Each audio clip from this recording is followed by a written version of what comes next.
ഞാൻ സ്കൂളിൽ വരായിരുന്നു. അപ്പോൾ അമ്മ പറഞ്ഞു ഒരു വലിയ സർപ്രൈസ് ഉണ്ടെന്ന്. ഞാൻ വിചാരിച്ചു വല്ല ഐസ്ക്രീമോ ലൈക്ക് അങ്ങനത്തെ എന്തെങ്കിലും ആയിരിക്കുന്നു. പിന്നെ ഞാൻ പറഞ്ഞു ക്ലൂ തരാം. അപ്പോൾ അമ്മ പറഞ്ഞു ഫസ്റ്റത്തെ ലെറ്റർ സിയും ലാസ്റ്റ് ലെറ്റർ എസ് ആണെന്ന്. അപ്പോൾ ഞാൻ വിചാരിച്ചു ക്യാറ്റ്സ് ആണ്. കാരണം ഞാൻ അമ്മേൻ്റെ അടുത്ത് 2 ദിവസം മുന്നേ പറഞ്ഞിട്ട് എനിക്ക് ക്യാറ്റ്സിനാണെന്ന്. പക്ഷേ റിയൽ ആയിട്ടുള്ള സർപ്രൈസ് എന്ന് പറയുകയാണെങ്കിൽ എനിക്ക് കിട്ടിയത് ചിപ്സിനാണ്. നല്ല ഭംഗിയുണ്ടായിരുന്നു. ഞങ്ങളിപ്പോൾ കുറച്ച് നേരമായി ഞാൻ വന്നിട്ട് 4:30 ഞാൻ എത്തിയത്. നല്ല ഭംഗി, എനിക്ക് നന്നായിട്ട് ഇഷ്ടമായി എല്ലാത്തിനും. ഞാൻ എല്ലാത്തിനും എന്നും ചെയ്യുന്നൊക്കെ പറഞ്ഞു. ഓക്കെ, അപ്പോൾ ഇതാണ് അതിൻ്റെ ബോക്സ്. ഇതിൽ ഞങ്ങൾ കുറച്ച് ചൂട് വരാൻ വേണ്ടിയിട്ട് ഈ പാടത്തിന് കുറച്ച് സൗണ്ട് വെച്ചിരിക്കുകയാണ്. പിന്നെ ഇതാണ് എൻ്റെ അനിയൻ അമ്പാടി.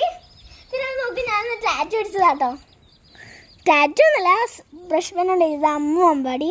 ചെറിയ ലവ് ലവ് ലവ് ലവ്